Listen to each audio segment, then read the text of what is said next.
Good afternoon. This is Philip Fieldy Music, and today I was going to do a quick album review of Deep Purple's Splat. So, Deep Purple, they've been around since 1968. This is their 24th studio album. You know, a lot of lineup changes throughout the years, but yeah, I mean, I did a deep dive of them last year, I believe, or was it? I think it could have been a couple years ago. I don't remember. I do so many of these things, but anyway, it wasn't too long ago, and I've been trying to keep up. Whenever I do a deep dive of anybody, I try to keep up with whatever they put out next. So yeah, so this one is like their sixth one with the producer Bob Ezrin. And the second one, I believe, was Simon McBride, since Equal One from a couple years ago.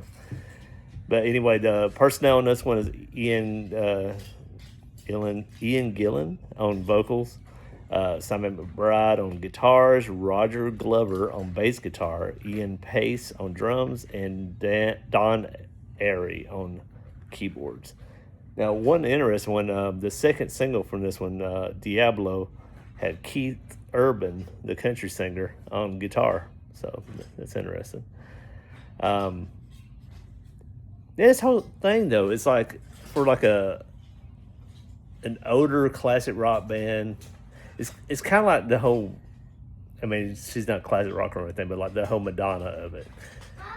Madonna's put out a great album. It's her first good album in 20 years, in my opinion. She's put like, and ever since the original Confessions on the Dance Floor, and this is Confessions 2. And she's had other albums in between then, like MDNA and Madam X and Hard Candy, and I'm blanking on another one. But regardless, it just wasn't up to her standards, in my opinion. But she was able to do it, though. So I keep reading and hearing that, and I've been trying to knock it down. And maybe it's because I'm middle-aged myself now, or I guess, yeah, I'd be middle-aged. Anyway, myself, and, you know, like, I just think it's kind of ageist. It's like, they could do it. I mean, just because it's what people say they're past their prime. Who's to say what that is? But regardless, if somebody puts out good stuff, it doesn't really matter. If you can put stuff out the gate, the first album, that's awesome. If you put it out like way late in your career, that's awesome too. It's like when you know, Santana or, you know, all these different ones in the past have put out these big comeback albums. I think it's cool. I mean, I hate when I like hear of like and let's put it in this example for like a classic rock band. They like, nobody cares about what they put out since they haven't put out anything like since they're classics or anything. It doesn't even mean it's not good. It's just that nobody cares, and that's not good or true. That's why even like Kiss doesn't even put out new stuff, because they were like, well, nobody wants to hear that stuff. They want to hear the hits or the classics. It's whack. I mean, I think it stifles creativity, and I just think it's wrong. Because, I mean, if somebody puts it out and it's good, then who cares how they are or what the legacy of the band is. But regardless, I'm on a tangent. This album is very, very, very good.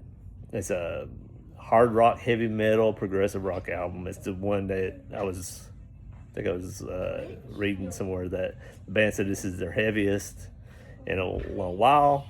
And I do feel like it's heavier compared to the ones I was listening to before this. There's a lot of good organ playing on this as well. Arrogant Boy was the first single, and it's one of my favorite tracks off of here. Diablo, like I said, which is also a good song, is the second track. I think the only one I kind of was like, I'm trying to think of which one. It was one of them that was kind of like, on. It might have been The Beating of Wings. I didn't write it down because I was kind of like, whatever. It wasn't even bad. It was just kind of like whatever. scribbling gibberish, so maybe laugh with some of the wording on it though, and I think it was good though. It's still just funny. The Only Horse in Town I really liked a lot, but throughout the whole thing, great guitar playing. The drumming and bass all sound good. Ian sounds good on vocals. Bobby Ezrin does some backup vocals as well, I was reading. But yeah, my favorite's the organs and keys and stuff like that. They just sound so good. But everything does on this album. This album is really, really, really good. I'm giving it a 9.5 out of 10. So in the comments below, let me know what you think of the album. What songs were your favorite?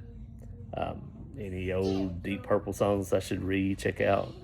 Like and subscribe if you're not already. Share, help me get my subscriptions up, and hit the bell, hype the video up, and join me tomorrow for another song of the day and continue our musical discovery. I may have another album review coming out later.